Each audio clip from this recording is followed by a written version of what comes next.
28. Rachel is setting up tables for the party. 4 of the tables are covered with red tablecloths, and 8 of the tables are covered with white tablecloths. Guests will randomly be seated at the tables when they arrive. Each table can seat 8 guests. This should sound familiar because it was on a homework question just recently. What's the probability that the first guest to arrive will be seated at a table with a red tablecloth? Well, how many are red?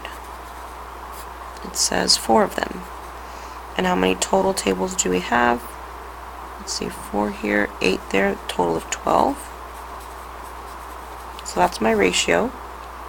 And what I'm looking for is how many would sit here.